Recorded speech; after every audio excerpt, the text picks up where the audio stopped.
Muito bem. Então, hoje, a gente vai começar a falar um pouquinho de simulação como um todo, tá, galera?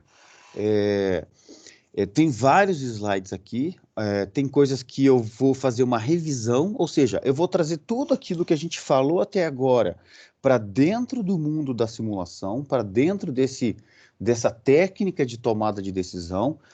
Claro que muito mais rápido do que a gente já viu, porque a gente já viu, só vou lembrar o que era, tá?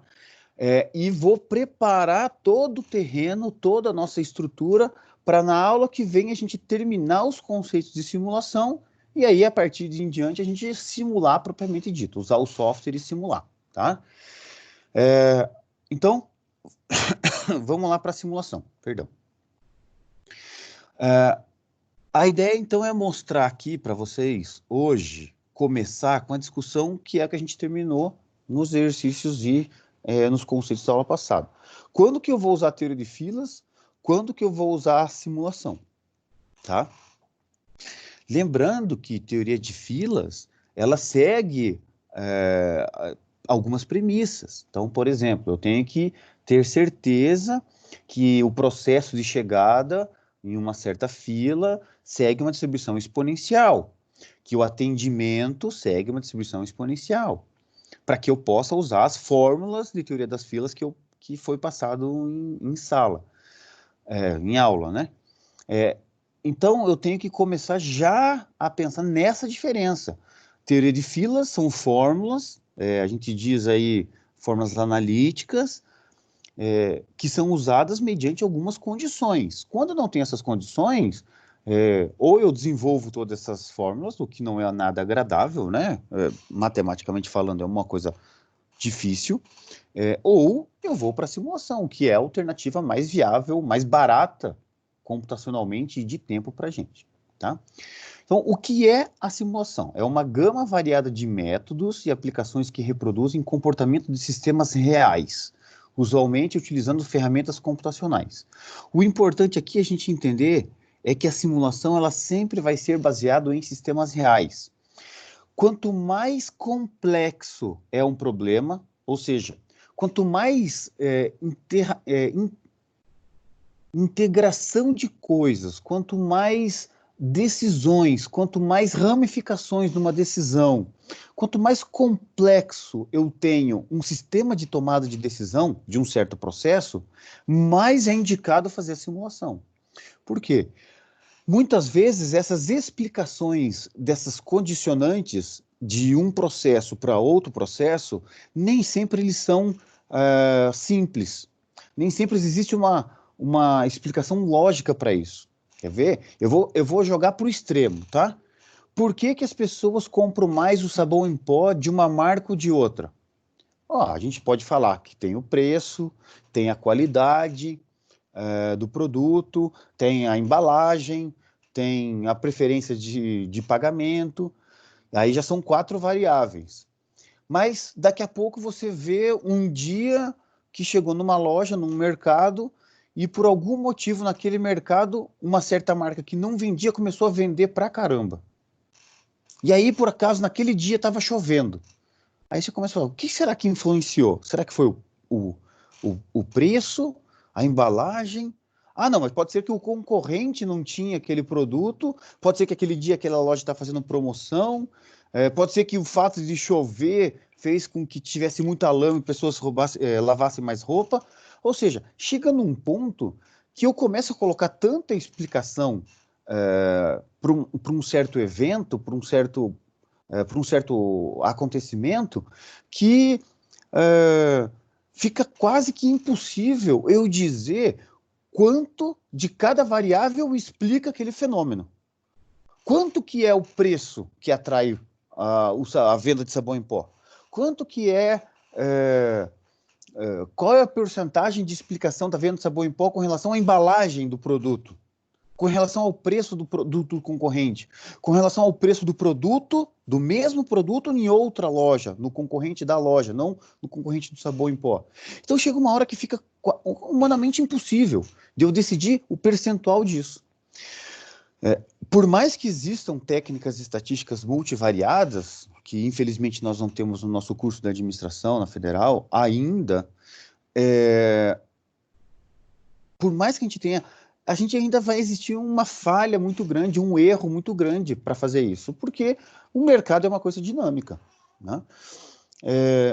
Então, quando a gente tem esse sistema, o que que a gente faz? A gente olha para a venda do produto por si só, sem ter que eu tentar explicar as causas dele, e eu vou tentar entender o comportamento de venda. O que que é entender o comportamento de venda? É olhar o meu histórico de venda, ver qual distribuição de probabilidade que ele segue. Isso é entender o comportamento. Quando eu entendo isso, eu me aproximo do sistema real, porque independente da causa, como a gente já sabe, já fez anteriormente, a distribuição de probabilidade, e agora eu já sei gerar aleatoriamente variáveis com aqueles parâmetros, eu começo a me aproximar muito do que aconteceria de verdade, só que computacionalmente falando, tá? Então, é essa aproximação de sistemas reais que a simulação ganha e ganha muito, tá? Outra definição aqui, o processo de elaboração de um modelo de um sistema real ou hipotético é a condução de experimentos com a finalidade de entender o comportamento de um sistema ou avaliar a sua operação. Aqui, o que está destacado aqui, que é a condução de experimentos, ele está associado com o seguinte: quanto que custaria para uma loja, para o mercado, ficar oscilando o preço de um certo produto e quanto tempo levaria para eu tentar entender o comportamento do preço em relação à venda? Você já imaginou quanto difícil, quanto caro não ia ser para colocar numa loja? Olha, vamos deixar essa semana o preço tal. Aí vamos colocar na semana que vem, vamos abaixar 10%. Na outra semana vamos aumentar 15%. Na outra semana vamos fazer uma promoção de pague 2 e leve 3. Quanto tempo demoraria para eu fazer isso? Quanto tempo eu demoraria para entender as respostas desse sistema? Essa resposta desse sistema vai ser independente, vai ser isolada? Eu consigo garantir de que as condições para cada semana que eu fiz, por exemplo, 4 testes de preço, vão ser as mesmas condições? Se passar uma semana chovendo o tempo todo, a outra semana com sol, já mudou as condições. Se por algum motivo aquela semana, uma semana, o concorrente está com uma promoção individual sobre esse produto, já mudaram as condições. Então é muito caro fazer isso. Ou seja, o que a gente faz? A gente tenta jogar para o computador o comportamento desse sistema, desse processo, para tentar avaliar de uma maneira muito rápida aquilo que, na prática, na operação em si, seria muito custoso, tanto financeiramente quanto tempo, tá? Outra definição. O princípio básico é simples. Analistas constroem modelos de sistemas de interesse, escrevem programas desses modelos e utilizam o computador para inicializar o comportamento de sistemas e submetê-los a diversas políticas operacionais. Dentre as políticas, a melhor deve ser selecionada. Aqui tem um conceito importante para a gente discutir. Diferentemente de otimização, que a gente vê aqui em administração na Federal, lá em MQ1, simulação não resolve nenhum problema. Vou repetir. Isso aqui talvez seja a coisa mais importante sobre simulação. Diferente de otimização, lá de modelos de programação linear, lá de MQ1, que é onde a gente pega um problema, a gente modela a variável de decisão, cria as restrições, cria a função objetivo, resolve lá o modelo pelo simplex, pelo solver do Excel, por exemplo, pelo OpenSolver, chega numa resposta. Lá eu tenho uma resposta. Eu vou fazer um modelo matemático para obter uma resposta para minimizar ou maximizar a minha função objetivo. Em simulação, não é para isso que serve ela, tá? Não é para otimizar. Simulação serve para eu compreender aquilo que está acontecendo. Isso é importantíssimo, gente, para compreender o comportamento do sistema. E uma vez que eu conseguir reproduzir o comportamento de um sistema, eu vou criar alternativas. Ou seja, eu vou construir cenários, vou construir políticas. Muito bem, meu sistema está aqui, está reproduzindo a coisa que é real, isso é meu modelo de simulação. Muito bem, esse processo aqui tem uma certa característica. Vamos mudar ela para ver o que acontece?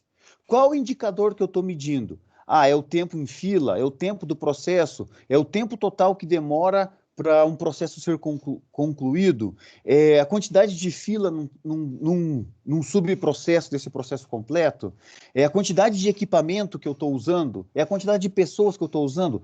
Quais são os indicadores que eu quero medir desse sistema? O que está me incomodando? O que é o gargalo?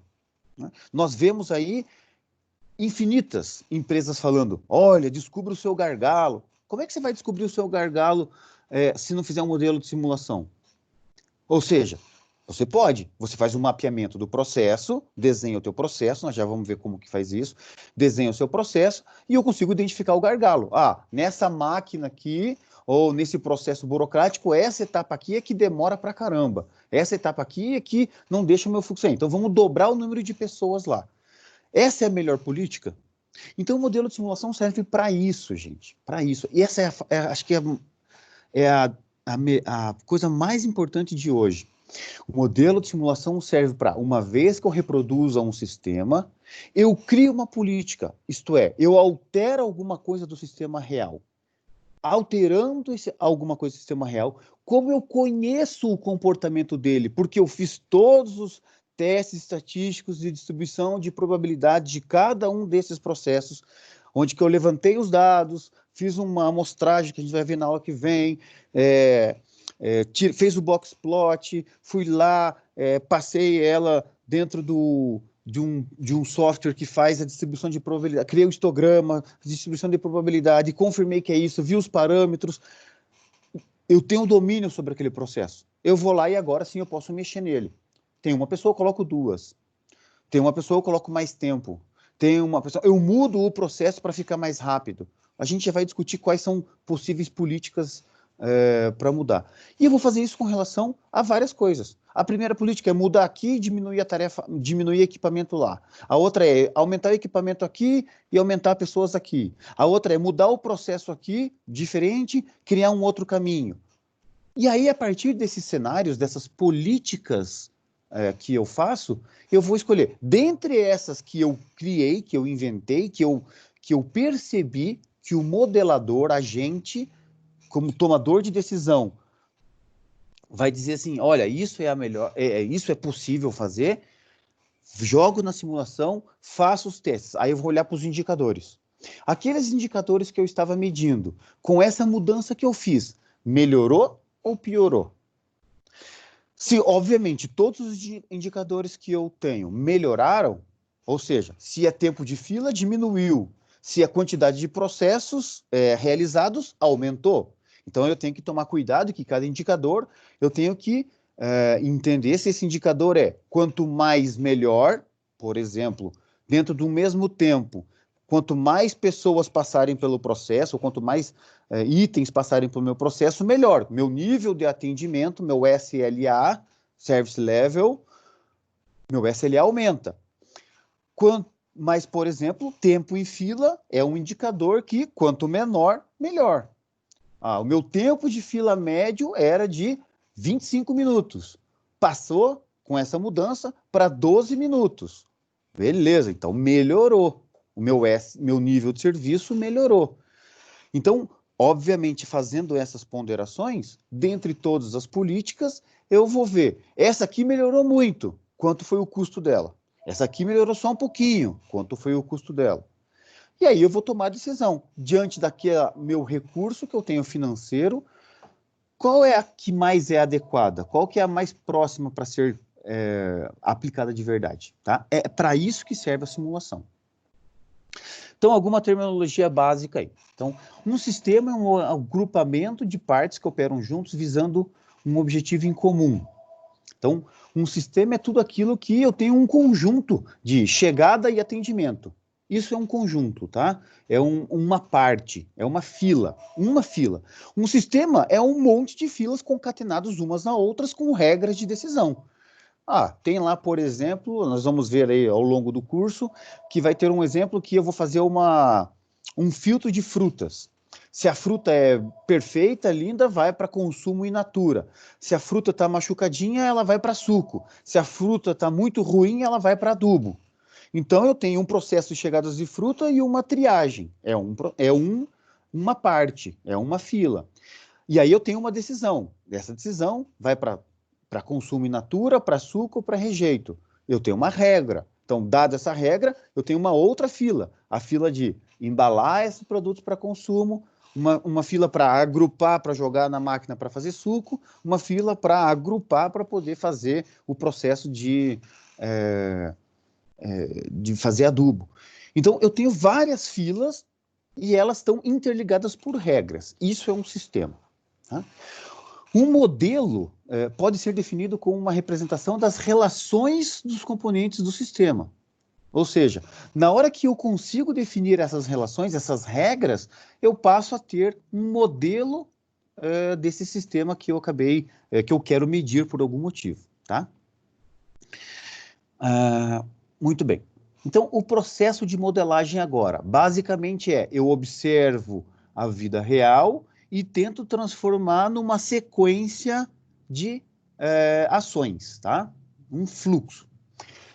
Alguns tipos de modelos. Modelos simbólicos, modelos analíticos e modelos de simulação. Vamos entender cada um deles. O que é um modelo simbólico? O modelo simbólico é basicamente o que, se vocês escutam, vocês e todo mundo escuta no curso de administração, em cursos de engenharia, que é mapeamento de processo. Quando a gente desenha um fluxograma, basicamente o que a gente está fazendo é um modelo simbólico de um certo sistema. Tá? Então, isso é a transformação de um modelo real em um modelo simbólico. Eu vou usar elementos gráficos. Então, fluxogramas, layouts, nós vamos utilizar aqui, perdão, gente, o ACD. Basicamente, ele é utilizado para documentação, comunicação e compreensão visual daquilo tudo. Sempre é importante a gente olhar o meu sistema que eu quero medir e tentar enxergá-lo dentro de um modelo simbólico, tá? Mas ele tem, obviamente, algumas limitações.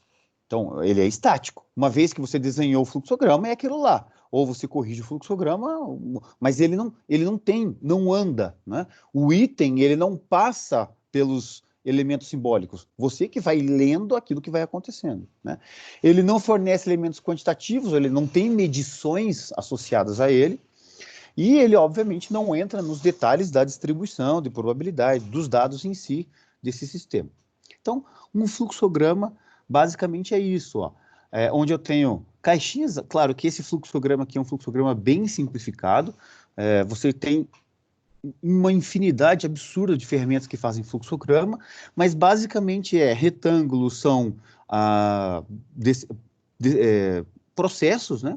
Aparece a chamada, faz uma tentativa de contato com a central e losangos são decisões, onde eu tenho sempre uma resposta sim ou não.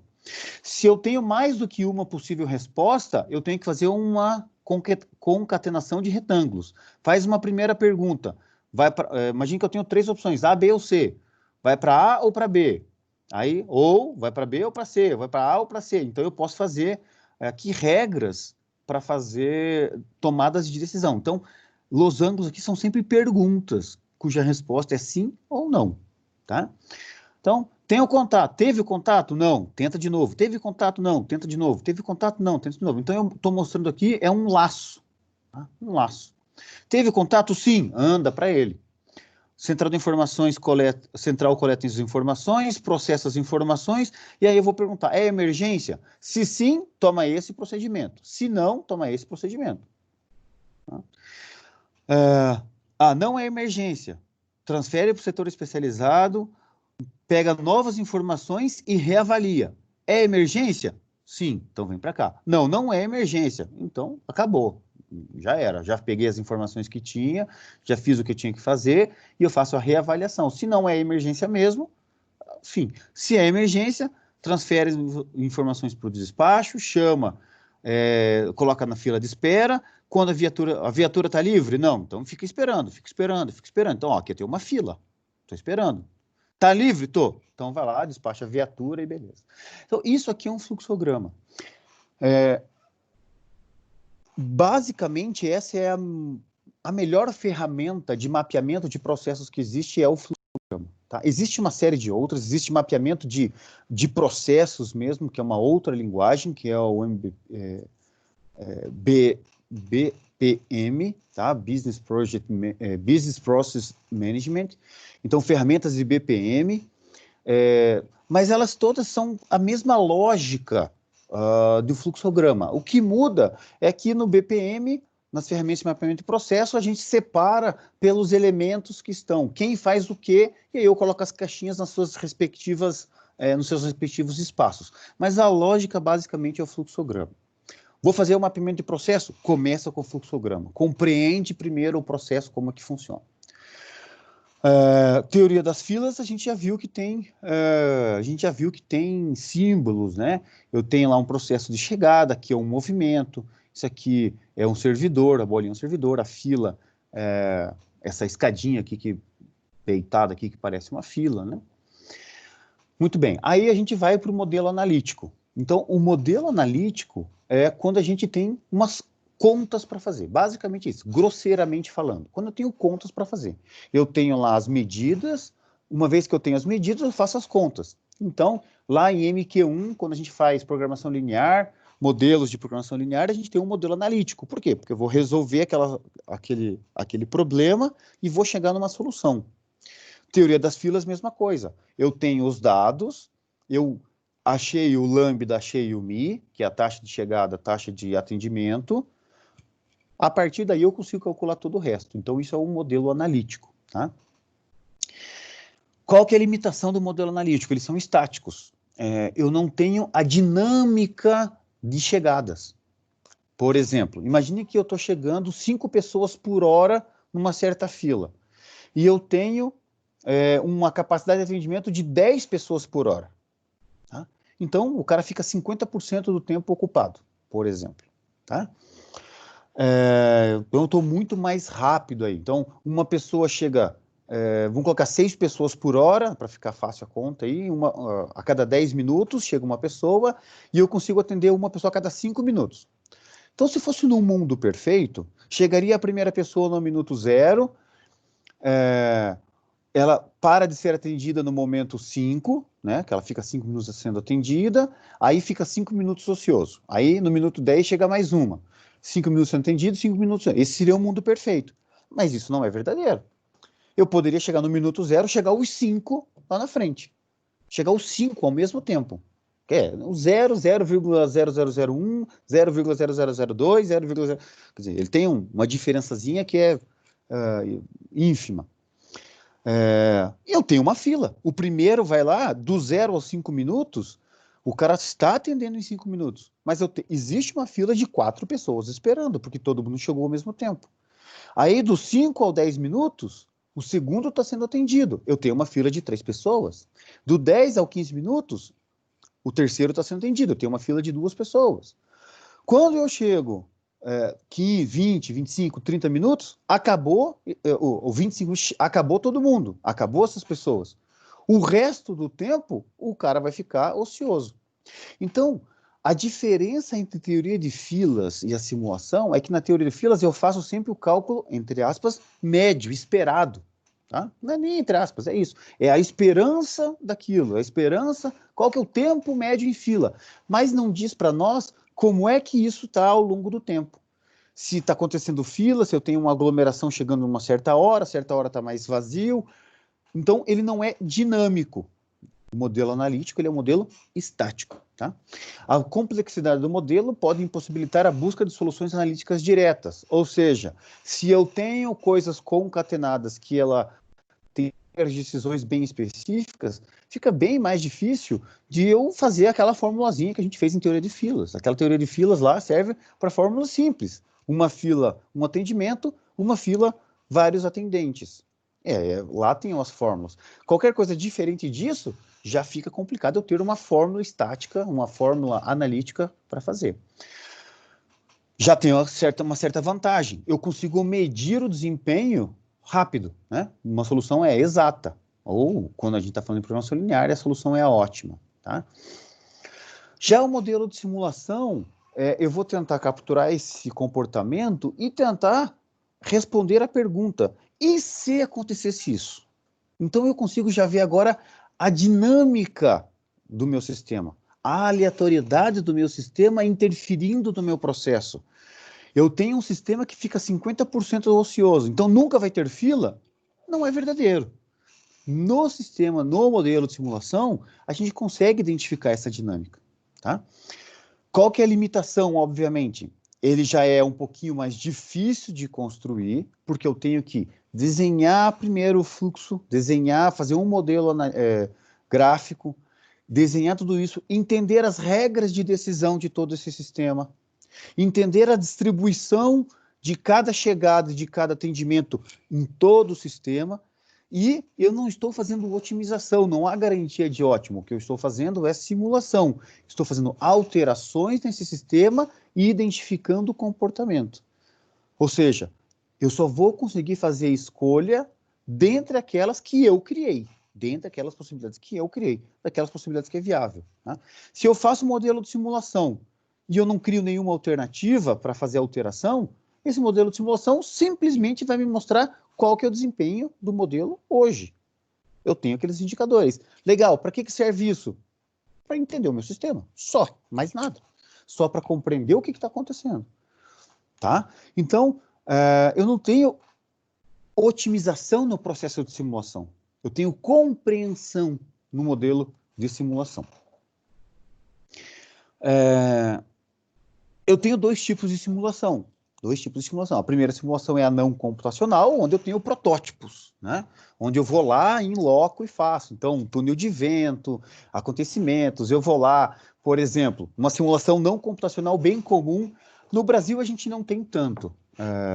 Tem bem pouco, mas nos Estados Unidos a gente vê, pelo menos nos filmes, né, que eles fazem muita simulação de evacuação de prédios em caso de incêndio.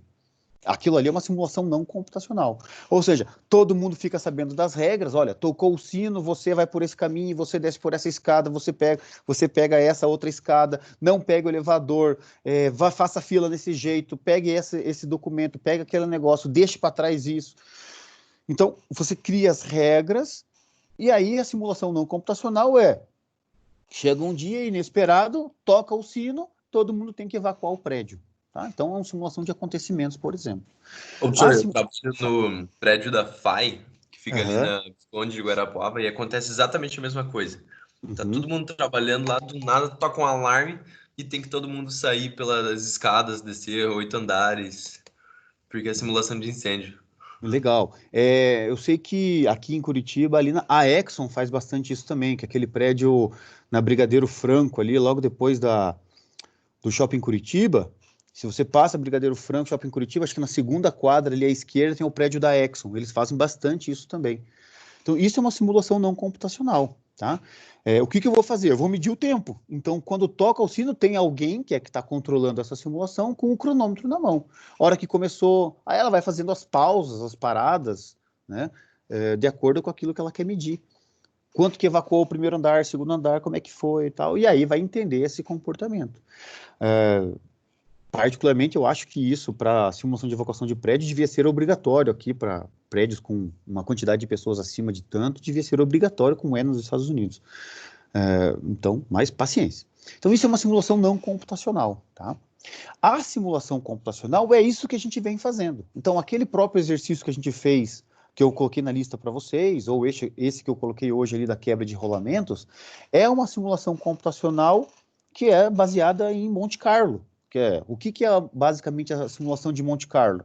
É eu gerar valores aleatórios, esses valores aleatórios vão me dizer um comportamento, porque eu já tenho uma regra, e essa regra vai tomando decisão. Eu faço uma vez, faço duas. Lembra daquela árvore de decisão? Então, aquela árvore de decisão, basicamente, é um modelo que, uma vez que eu tenho essa probabilidade de acontecimento da árvore de decisão, eu gero aleatoriamente dados para que eu possa validar aquela árvore de decisão. Tá? Então, o Monte Carlo é isso, né? Uma simulação de sistemas contínuos é quando eu tenho o que eu estou medindo é algo contínuo, como, por exemplo, vazão de água, energia elétrica, tá? Então, quando eu estou medindo essas variáveis contínuas, como que acontece o escoamento de água de uma caixa d'água? Isso é uma simulação computacional de um sistema contínuo, tá? Quando a gente fala em eventos discretos, a gente está olhando daí as variáveis, elas são inteiras. Então, o que eu quero dizer? Quantos processos passaram aqui? Quantas pessoas chegaram? Tá? Quantos caminhões foram descarregados? Quantos documentos foram redigidos? Então, eu estou olhando algo, uma quantidade inteira, uma quantidade discreta. Essa simulação de eventos discretos é o que a gente vai fazer daqui para frente. Por quê? Os sistemas contínuos, eles estão associados, na sua ampla maioria de vezes, com fenômenos da natureza.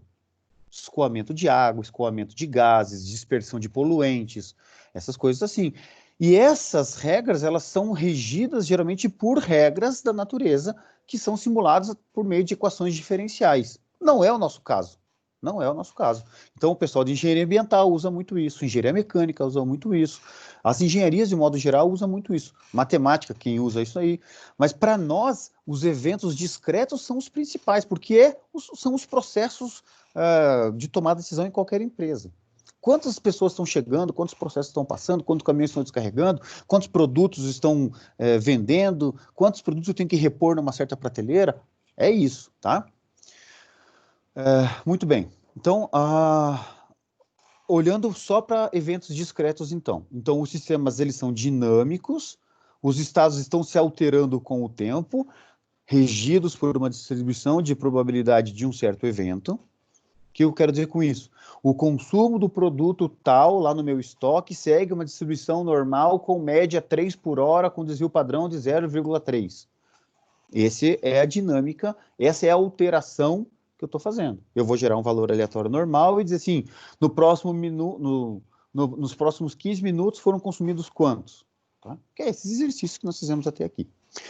Sistemas discretos, os atributos dos estados só mudam no tempo discreto, ou seja, a coisa vai acontecendo ao longo do tempo.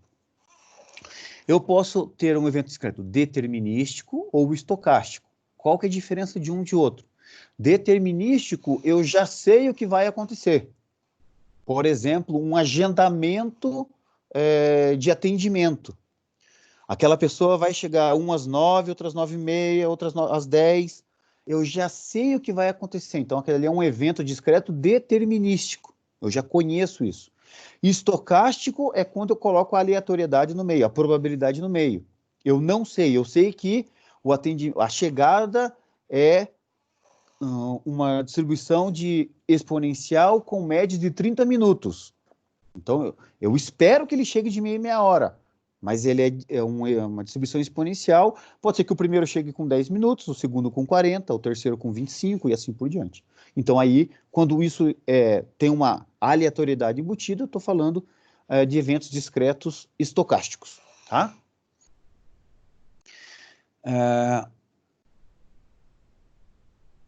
Muito bem, aqui a gente vai ver depois com bastante calma. Então, por exemplo, aqui é só explicando o que é cada um deles, tá? Um pouquinho de histórico aí só para a gente contextualizar, não vou gastar muito tempo nisso, mas como qualquer outra técnica mais robusta, ou com uma grande parte das técnicas mais robustas, o desenvolvimento acabou sendo para fins militares, né? Usava-se muito, então lá na década de 50, os militares usam até hoje simulações de deslocamento, então é comum a gente ver aí nos noticiários, por exemplo, terem manobras militares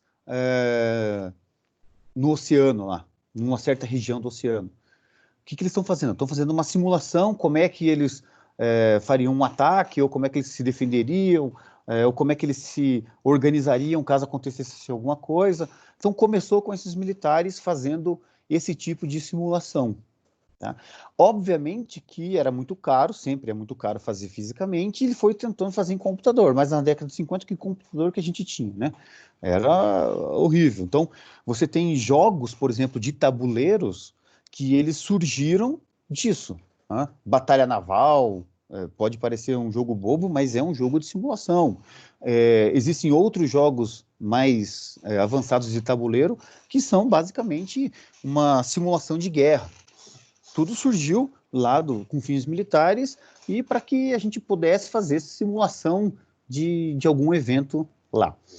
Como a gente não tinha muito computador, então a gente usava esses simuladores aí específicos, tá? Então, por que a gente vai simular? Quando que a gente deve simular, né? Lembrando, eu vou repetir isso a partir de agora, praticamente em todas as aulas, diversas vezes. Simulação não serve para resolver problemas. Simulação serve para compreender problemas. Uma vez compreendido, gerar alternativas e ver quais dessas alternativas me melhoram o meu sistema.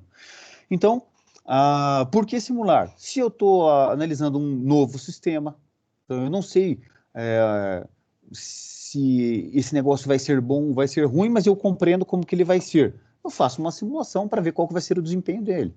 Para melhorar uma certa operação, ou seja, o sistema já está funcionando, que é o que a maioria das pessoas que fazem consultoria fazem, é isso. Eu vou lá, faço uma consultoria, vou olhar a minha operação, vou compreender o meu sistema, vou fazer o mapeamento do processo e vou tentar simular. Olha, uma maneira de fazer isso é a simulação, tá? Compreender melhor o funcionamento, melhorar a comunicação vertical entre pessoas e operação. Muitas vezes, dentro da simulação, acaba-se, quando você explica a simulação para os envolvidos, você acaba mostrando o impacto de uma operação na outra. Esse impacto nem sempre é percebido. Quando o sistema é muito complexo, nem sempre uma pessoa que está num processo anterior percebe que a ação dela vai lá na frente gerar um impacto em outro processo. Então, muitas vezes, um modelo de simulação explica, deixa claro esse impacto de uma na outra. Quando a gente altera aqui, o reflexo é aqui na frente. A gente acha muitas vezes que o gargalo está aqui, mas na verdade o gargalo não está aqui. O gargalo está originado aqui. Esse aqui eu não preciso mudar, se eu mudo a origem, eu mudo onde que é o gargalo. Isso, quando a gente consegue fazer isso pelo mapeamento de processo e mostrar na simulação, geralmente é um ganho absurdo que a empresa tem. Isso é a consultoria de mapeamento de processo eficiente, tá? Por quê? O que você vai fazer? Basicamente, confrontar resultados e medir eficiências. Confrontar o que eu tinha antes com o que eu simulei, com a nova operação, a tua nova sugestão de mudança e ver o que foi mais efetivo, mais eficiente, mais eficaz, tá? É por isso que a gente simula. Então, o que tem que cuidar, tá? Pela sua posição média, o bêbado está vivo, porque ele está no meio da rua ali. Mas ele passou tantas vezes, quase que foi atropelado, que pela média ele está morto. Temos que tomar cuidado com isso. A média, às vezes, não representa a dinâmica do meu sistema. Então, se eu só fazer comparações de média, e aí eu vou dar um exemplo clássico, eu vou falar com a maior tranquilidade do mundo. Por exemplo, previsão de venda. A pessoa vai lá e usa médias móveis. Com raríssimas exceções, quando a gente não conhece absolutamente nada sobre o processo. Tá? Como, por exemplo, está acontecendo agora com a pandemia, o coronavírus, a gente não conhece nada sobre o processo. Então, fazer uma média móvel de 7 dias explica um pouco melhor o comportamento do processo. Ou, quando a gente sabe que esse processo ele é muito estável, a oscilação dele não é tão grande, aí usar a média serve. Fora isso, a média pode distorcer pra caramba o comportamento dinâmico do meu sistema. Tá? Comportamento dinâmico do meu sistema. Então, cuidado quando a gente vai fazer a avaliação e a gente não, mas na média dá isso. Pode ser que nunca aconteça a média, que isso aconteça os extremos. Tá? Então, esse cuidado que a gente tem, que a simulação nos dá essa resposta. né? Então, bem simples aqui, quando simular quanto maior a complexidade, quanto maior a dinâmica do processo, quanto maior a aleatoriedade do processo, mais eu vou para a simulação. Quanto maior o esforço, a qualidade dos resultados que eu quero, mais eu vou para a simulação. Então, a gente passa por esse processo aqui. O processo intuitivo, e aí vem aqui, para que daqui amanhã vocês vão ser futuros consultores, futuros gestores das empresas, muitas vezes a gente fala assim, o fulano tem 30 anos de experiência, a intuição dele vale muito. Realmente, o conhecimento dele de 30 anos vale uma enormidade, uma preciosidade. Mas nem sempre a intuição ela diz a verdade, né? Aqui eu vou deixar registrado. Esse slide aqui do Andar do Bêbado é porque existe um livro chamado O Andar do Bêbado. Recomendo fortemente que vocês leiam. É uma leitura muito legal, muito rica, que explica que mostra que muitas vezes a intuição ela nos engana. Que quando eu vou traduzir essa intuição em probabilidade, aquilo que você está intuindo está sendo influenciado por uma série de decisões que você fez ao longo da sua vida e que tem uma probabilidade muito menor de ocorrer. Então, quando a gente consegue separar a intuição da probabilidade, a gente vai começar a subir nessas ferramentas aqui. Quanto mais a gente conseguir botar no papel, botar no sistema, melhor vai ser a sua tomada de decisão, tá? Então, aplicações. Em logística, a gente vai usar usa o tempo todo, porque basicamente é uma coisa dinâmica, reposição de produto, descarregamento, carregamento em armazéns, separação de produto em armazéns, linhas de produção e manufatura, chegadas de pessoas ou de veículos em portos, aeroportos, rodoviárias, ferroviárias, atendimento hospitalar, então ali o pronto atendimento, o atendimento especializado, a parte de comportamento das operações de um hospital pode ser feito por simulação. Na área militar, então, nem se conta. Qualquer manobra militar pode ser feita uma simulação. Redes de computadores para poder jogar, hoje em dia, muito comum, né? Por exemplo, a gente joga muita coisa na nuvem. O que é jogar na nuvem? É a gente colocar num computador, lá numa fazenda de computadores, por exemplo, a AWS, que vai fazer toda o controle de esse processo vai para qual computador, porque aquele computador está livre, o outro computador, aquele processador está sendo ocupado, aquele outro processador está livre. Então eu tenho uma fila de processos, que a gente chama de jobs, que vai ser distribuído num conjunto de computadores que estão sendo ocupados ao longo do tempo. Então, fazer a simulação disso, para desenhar essa rede de computador e as regras, o pessoal de TI, de computação, usa demais, muito. Pessoas boas nessa gestão de infraestrutura de computadores podem usar a aplicação aí à vontade, né? Reengenharia de processos, então isso aqui é extremamente comum, e um monte de gente usa isso como a consultoria, né?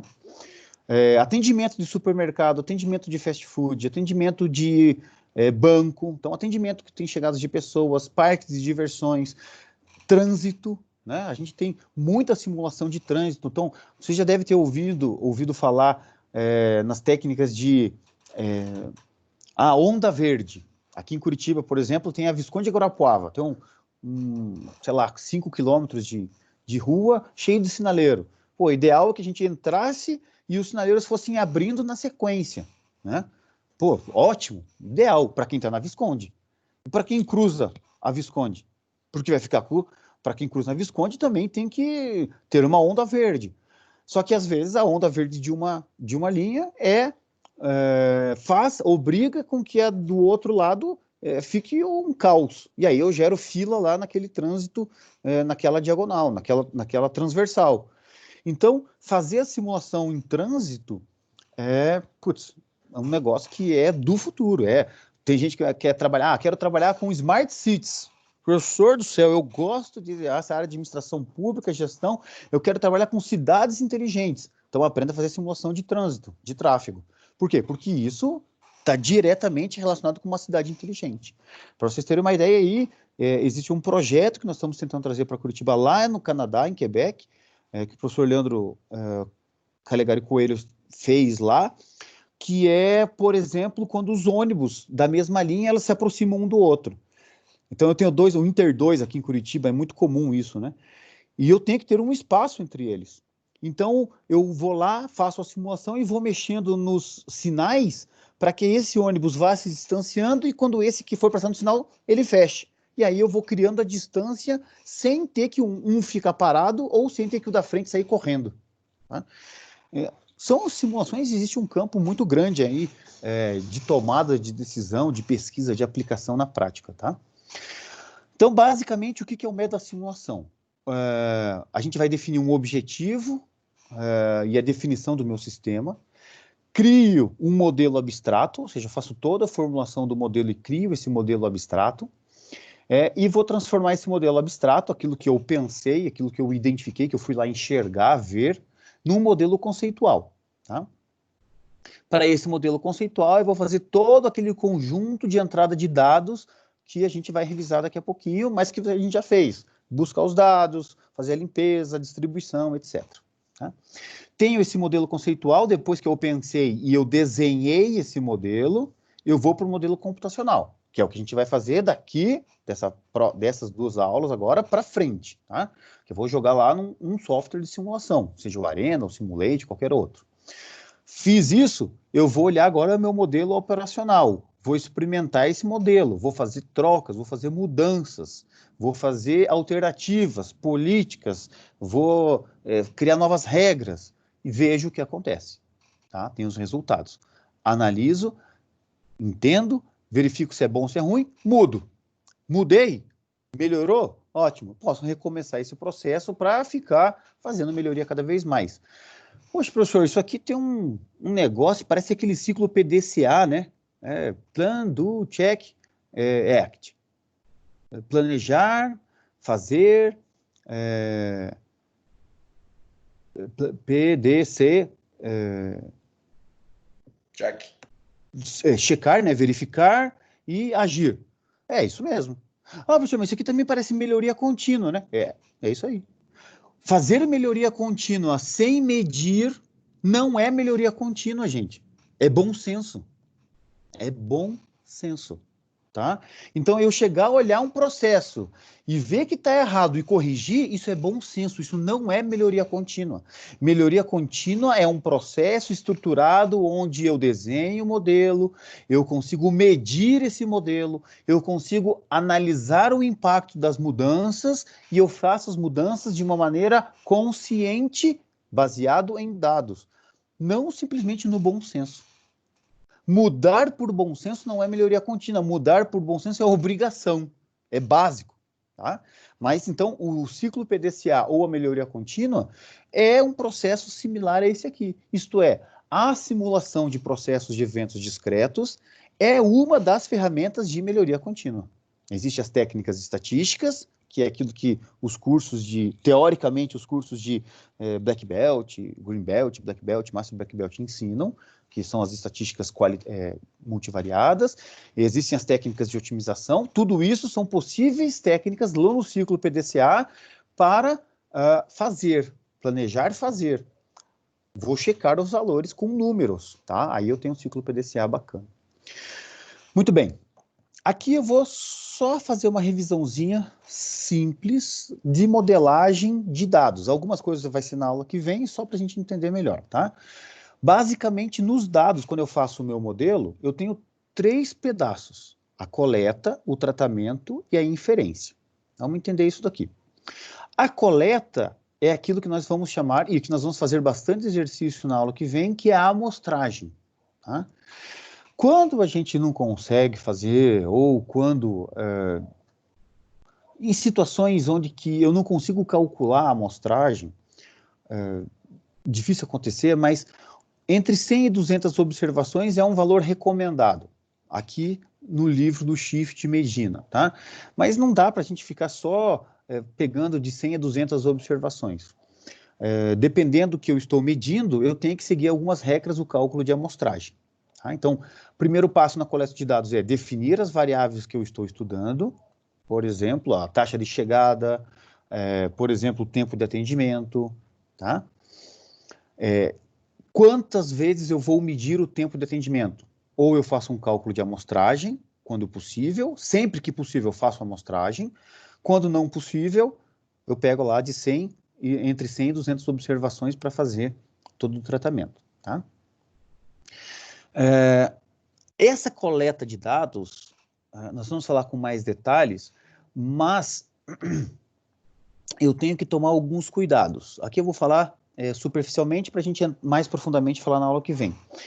Coletar e anotar as observações na mesma ordem em que o fenômeno está ocorrendo, tá? Para a gente permitir a análise de correlação. A gente vai entender isso com mais calma lá na frente. Ou seja, eu tenho que relacionar sempre um evento com o anterior. Vai ver isso por causa da independência de eventos, tá? Se existe alguma suspeita que os dados mudam em função do horário ou do dia de coleta, a coleta deve ser refeita para esses horários.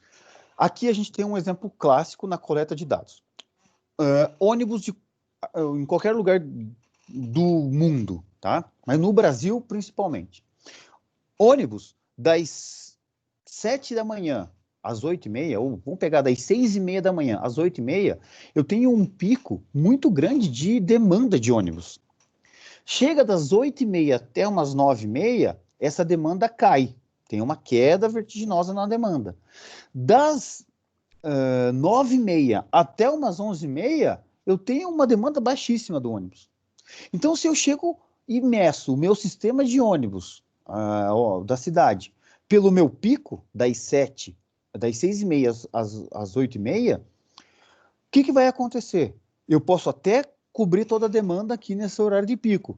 Em compensação, no horário de baixa, de vale, eu vou ter um monte de ônibus rodando vazio. O que significa custo sendo gasto, jogado fora, diesel sendo queimado, pneu sendo gasto, sem fazer o objetivo daquele processo, que é transportar pessoas, porque não tem demanda.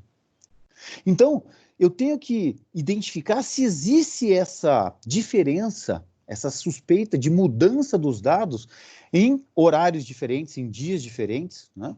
Se existe, eu tenho, para cada grupo que eu identificar que existe essa diferença, eu vou lá e faço uma medição, tá? Isso é importantíssimo nessa coleta aqui. Aqui, então, filas de caixa de mercado. Um gerente de mercado está preocupado com as filas formadas nos caixas de pagamento durante os turnos de operação. Quais seriam as variáveis de tudo para a coleta de dados?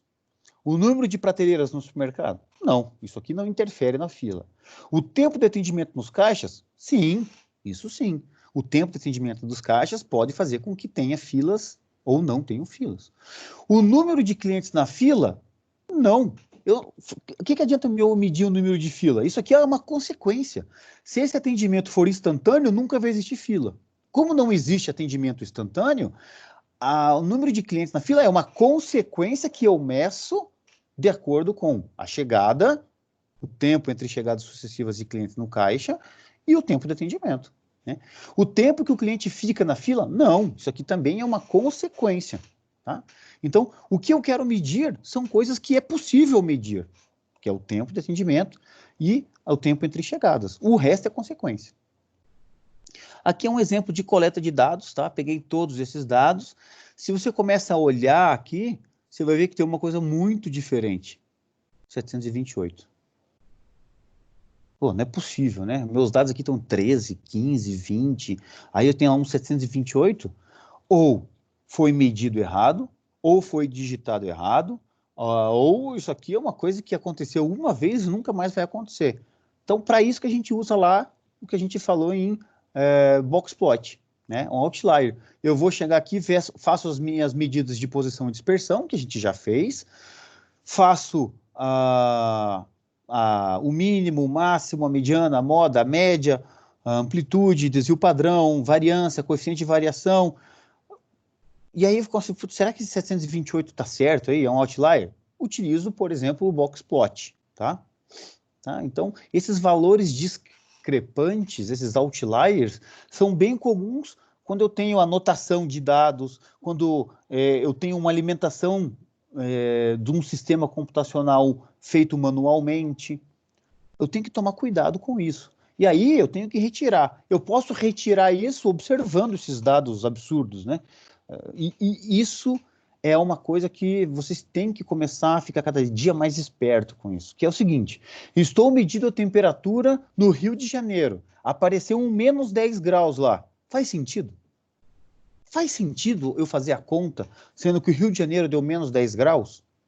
Bom, só se acontecer um apocalipse, porque a era do gelo nova, mudar a polaridade do planeta. Fora isso, é impossível. Então, esse bom senso de olhar os dados, muitas vezes já retira esses dados absurdos, né? Quando eu, quando eu não consigo olhar para os dados e ver que aquele dado é um dado discrepante óbvio, né, a gente pode usar o box plot. O box plot foi o que vocês fizeram. Então, a gente tem a mediana, primeiro, terceiro quartil, intervalo interquartílico, limite superior, limite inferior. Caiu fora desses limites aqui, significa que esse cara é um outlier. Tirei esse valor, outlier, sobrou um conjunto de dados, refaço todas as minhas contas. E eu vou refazer o box plot até que todos os dados que eu tenho, tirando os outliers, todo mundo cai aqui dentro. Na hora que todo mundo cair entre o limite inferior e superior calculado no box plot, aí significa que os meus dados são sem outliers, tá?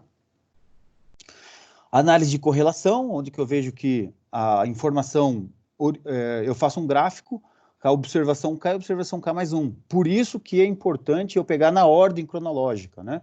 Olha uma observação, olha a próxima. Se os meus dados estão bem dispersos, estão esparramados, significa que a minha correlação é baixa. Minha correlação é próxima de 0. Se os meus dados são agrupados aqui, eu estou próximo de 1. Ou, se for ao contrário, no sentido decrescente, próximo de -1. Tá? Então, significa que existe correlação entre os dados. Para que serve isso, professor? Aqui eu consigo simular uma regra olhando a aleatoriedade. Aqui eu tenho que respeitar a regra de correlação que existe, porque provavelmente existe uma influência de um evento no outro. Tá? A construção do histograma, a gente já fez o histograma, então, para a gente saber quantas classes, quanto que uma variável, para uma discreta eu posso pegar um valor a valor, mas para uma variável contínua. Então, vocês viram ali que eu deixei para vocês, os exercícios resolvidos da lista 2, e lá eu crio classes. Lá eu criei de uma maneira bem simples, intervalos pequenos, mas eu tenho regras. Eu posso usar a regra do log ou a regra do raiz de n. Tá? Então, eu tenho lá o número de classes, é a raiz do número de informações que eu tenho, tá? A quantidade de observações que eu tenho. Então, esse aqui vai ser o número de classes. O tamanho do intervalo, obviamente, é a amplitude divididos pelo número de classes. Eu tenho uma amplitude de 100 e eu tenho 10 classes, então é de 10 em 10. 100 por 10, de 10 em 10. Tá? Constrói a tabela de frequências, que a gente já viu diversas vezes, e constrói o histograma. E aí, dentro dos histogramas, a gente vai ver qual é o modelo que faz. Então, basicamente, isso é a coleta de dados, tá bom? Vamos para o próximo, que agora a gente vai entrar no processo de simulação propriamente dito, tá? O problema do mundo real, então, a gente passa por essas fases, onde eu tenho um modelo abstrato, que é observo o que eu faço, observo o que eu vejo, e gero um modelo conceitual, que é o que é o nosso objetivo agora, tá? Depois eu passo para o computacional, operacional, os resultados e as conclusões, tá? Então, agora, a ideia, qual que é a vantagem de eu fazer uma modelagem? Tá? Primeiro é compreensão do sistema. Vocês repararam que eu já falei isso aqui pelo menos umas 10 vezes, né? Chato pra caramba, mas é porque é importante. Modelo de simulação é para compreender, entender o que está acontecendo. Obviamente que se eu entender e compreender, eu posso replicar isso no modelo computacional. Se eu consigo replicar isso no modelo computacional, eu posso ajustar isso, validando esse modelo, comparando o resultado que ele está fornecendo com a vida real. E a partir daí, eu tenho um meio de comunicação para explicar para todo mundo por que as coisas acontecem. Então, essas são as grandes vantagens das modelagens, tá? O que acontece na prática? E isso aqui é um alerta que esse livro aqui do Schiff Medina traz e qualquer livro de simulação vai trazer. Muitas vezes, a gente vai ter os experts, né? Os especialistas, né? Vocês já viram aí as empresas as mídias, né? Falando assim, vamos falar com o especialista tal. O que é esse especialista? Quem que é esse cara que é especialista? Quem que é esse analista?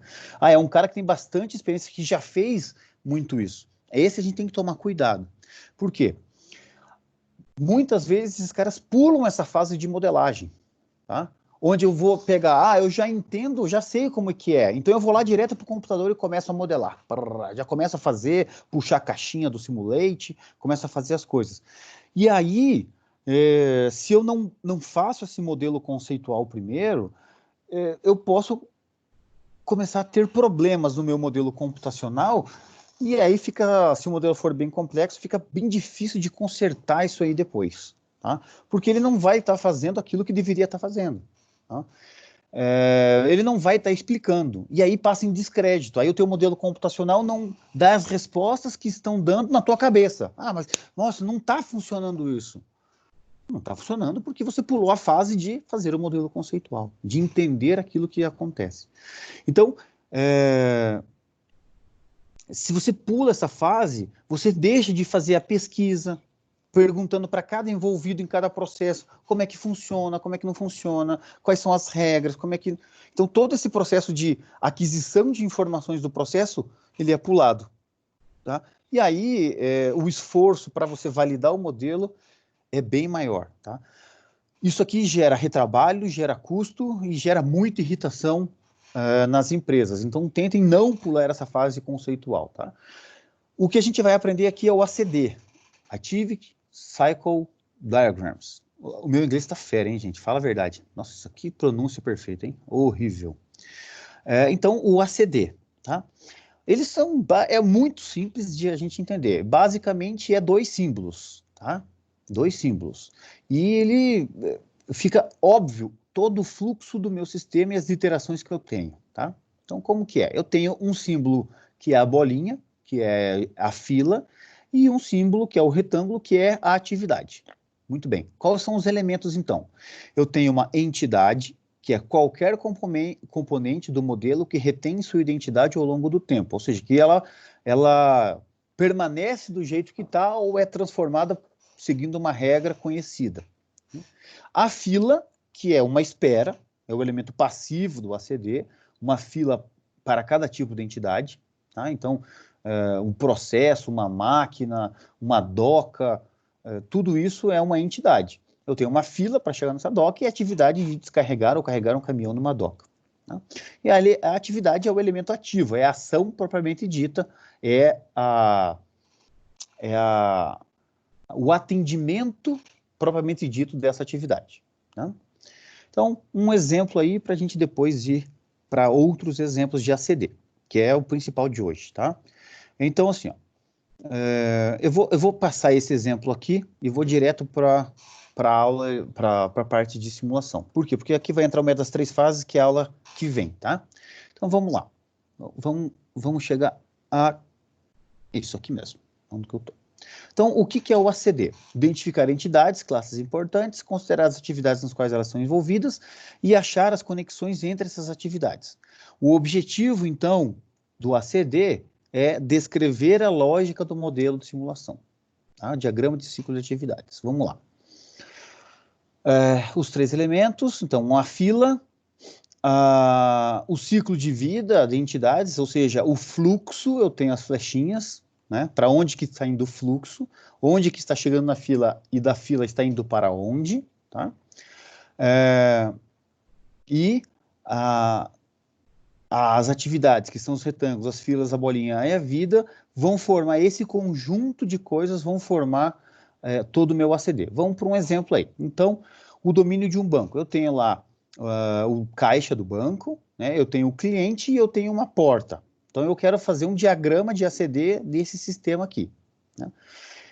Que entidades que eu tenho? Então, aqui vamos medir, por exemplo, o cara do banco, o caixa e o cliente. Tá? Esse caixa do banco, ele pode estar em serviço, então eu tenho lá, vou ter um retângulo quando esse cara está atendendo alguém, e eu tenho uma ociosidade, né? Uma espera dele, quando não está fazendo nada, vai estar numa bolinha. Assim como o cliente, quando ele estiver em serviço, ele vai estar dentro de um quadradinho, quando ele estiver esperando, aguardando na fila para ser atendido, ele vai estar numa bolinha. Então, bem simples, né? O caixa do banco, ele está ocioso. Quando chega um cliente, ele entra em serviço, faz o atendimento, acabou o atendimento, ele fica ocioso de novo. Chama o próximo cliente. Chama o próximo cliente, começou a atender. Então, ele fica isso, né? Atende, espera. Atende, espera, atende, espera. Simplesinho, né? O cliente, ele tem uma saída, né? Uma saída do sistema. Então, o que ele está lá? Está lá fora do banco, ele chega, está fora do sistema, ele chega e espera na fila. Quando ele é chamado, ele é atendido. Quando ele é atendido, ele sai do sistema. Então, esse elemento aqui é o que vai, o que a gente vai chamar daqui para frente de item de trabalho. Eu vou medir vários clientes, porque não é só um que faz isso, são vários clientes. Por isso que eu tenho aqui o outside, fora do sistema, tá? Espera, atendido, sai. Espera, atendido, sai. Chega próximo e assim por diante. Quando eu junto essas duas coisas, eu tenho esse sistema aqui.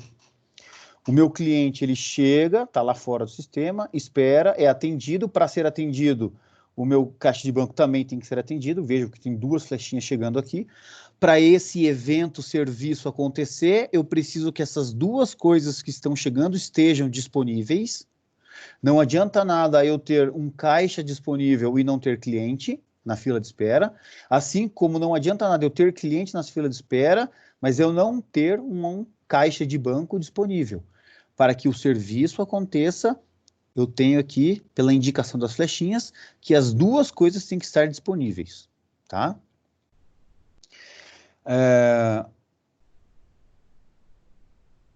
Muito bem, se eu incluir a porta aqui, a porta fica parada, é um elemento, tá lá a porta. Ela tá ociosa, quando chega um cliente, ou seja, quando ele está lá fora, a porta ela é ocupada, lá a porta é giratória. Ela demanda um certo tempo.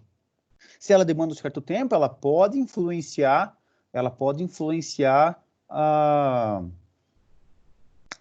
o tempo do meu atendimento total, do meu sistema total. Então, a porta está lá parada, um cliente está lá fora do sistema, chegou um cliente no sistema, a porta estava ociosa, ela vai ser girada, vai ser rodada, ou seja, vai ter uma chegada. Depois que o cliente passou, o cliente vai para a fila de espera do serviço e a porta volta a ficar ociosa. Tá? Então, juntando tudo, eu já começo a aumentar aqui o meu sistema, observando não só o atendimento do caixa, como a porta giratória. Eu poderia colocar aqui o pré-atendimento, eu poderia colocar aqui um pós-atendimento, eu poderia colocar aqui a fila para tirar a senha, eu poderia começar agora a colocar as regras de espera para senhas diferentes, e eu posso aumentar esse sistema somente com esperas e serviços. Tudo bem? Isso é um ACD. Isso é um ACD, tá? Vou mostrar um outro exemplo aqui, tá? Então, vamos lá. Clínica médica. Neste modelo existem 3 tipos de entidades: pacientes, médicos e recepcionistas. Os pacientes chegam com tempo tanto, eles formam uma fila única na recepção para o preenchimento de uma ficha. Depois são encaminhados para um dos 3 médicos. Caso todos os médicos estejam ocupados, o cliente permanece em fila aguardando atendimento. Os médicos levam tanto tempo para o atendimento. Ponto. Segunda distribuição, eu não estou preocupado com isso agora. No final da consulta, os pacientes retornam às recepcionistas para o pagamento e agendamento de uma próxima consulta, se for necessário, o que demora um tempo de tanto. Tá? Então, vamos enxergar como é que é a clínica médica aqui. Os pacientes, eles chegam eles chegam no sistema, vão para a recepção, da recepção esperam um atendimento nos médicos, vão atender para os médicos, esperam para ir para a recepção de novo, pagam e agendam consultas e saem do sistema.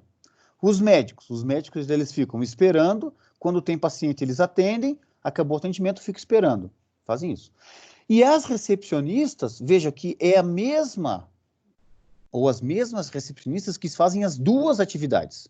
Então, pode acontecer de eu ter uma mesma entidade com duas ações, com duas atividades. Quando acontece isso, eu tenho que colocar sempre na mesma espera, tá, pessoal?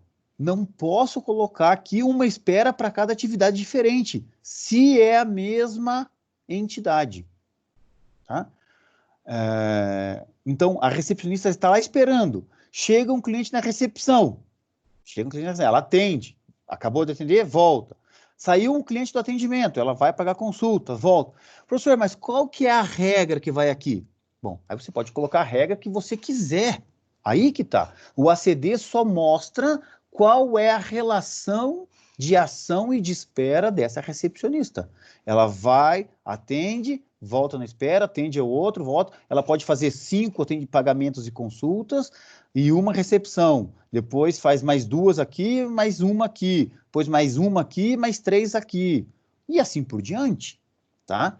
Então, essa relação aqui é importante salientar só que, como a recepcionista é a mesma pessoa, ela tem que voltar para a mesma espera. O que pode ser uma mudança do meu sistema? O que pode ser é justamente isso, mudar a regra. Ela nunca vai deixar alguém na recepção, ou seja, ela está lá fazendo alguma coisa. Não importa se eu tenho essa fila, chegou alguém na recepção, ela atende, porque pode ser uma coisa grave. Atendeu, se não tem ninguém na recepção, eu faço o pagamento e agendamento de consultas. É uma regra. Uma outra regra, atendo um dessa fila, um dessa fila, um dessa fila, um dessa fila. É outra regra. Então, o sistema vai me permitir mudar as regras, porém, o meu modelo conceitual é esse, tá? Quando eu coloco tudo junto, é basicamente isso que eu tenho, ó. Chega um paciente, espera na fila da recepção. Quando eu tenho um paciente e um atendente livre, acontece a recepção do paciente. A atendente volta para sua espera, o paciente vai para a fila do atendimento. Quando um paciente tem um paciente na fila de atendimento e tem um médico disponível, acontece o atendimento médico. Acabou o atendimento médico, que demora um certo tempo, o médico volta para a espera, o paciente segue para a fila do pagamento de agendamento, que vai depender, da sua vez, também de ter uma recepcionista. Tem uma recepcionista livre, tem uma pessoa esperando para pagar e agendar, ou agendar, acontece o pagamento ou um agendamento. Acabou isso, a recepcionista volta para a espera, o paciente sai do sistema. Tá? Então, aqui tem um exemplo de um ACD bem claro, tá? Com todos os elementos. O que acontece? Eu, particularmente, gosto de fazer coloridão assim também, tá? Quando eu faço no papel, com um lápis de cor colorido, se for no computador, vou fazendo flechinhas de cores diferentes, mas cada elemento, cada entidade, eu gosto de colocar numa cor, tá? Eu coloco numa cor, numa outra cor, etc. Ou um é risco, uma linha contínua, a outra é um tracejado, outra é um pontilhado, mas as cores ficam bem melhores, tá? Então, eu uso e abuso das cores, eu compreendo aonde que são as esperas de cada entidade, que cada entidade tem a cor, eu faço o desenho do ACD individualmente para cada entidade e depois eu junto num ACD completo.